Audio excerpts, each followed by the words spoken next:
भारत पाकिस्तान मधील तणावाच्या पार्श्वभूमीवर मोठा निर्णय झालाय.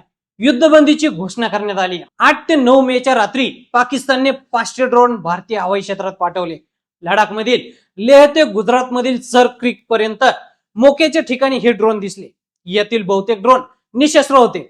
भारतीय सैन्याने ते सहजपणे निष्क्रिय केले. असे निशस्त्र आणि स्वस्त ड्रोन पाठवण्यामागे पाकिस्तानचा नेमका काय हेतू होता याची तज्ञांनी पोलखोल केली आहे. भारत शक्तीच्या अहवालानुसार तज्ञांनी म्हटलंय की पाकिस्तानने केलेला ड्रोन हल्ला हा कोणतंही मोठं नुकसान करण्याऐवजी भारताच्या हवाई संरक्षण प्रणाली, रडार कव्हरेज आणि प्रतिक्रिया वेळेची चाचणी घेण्याचा एक मार्ग होता. एका वरिष्ठ लष्करी अधिकाऱ्यानं भारत शक्तीला सांगितलं की रशियानं युक्रेनमध्ये इराणी शाहेद ड्रोन वापरून हीच पद्धत अवलंबली आहे. युक्रेनमध्ये मोठ्या संख्येने हे ड्रोन पाठवल्यामुळे पाश्चात्य देशांच्या हवाई संरक्षणाला हानी पोहोचली होती.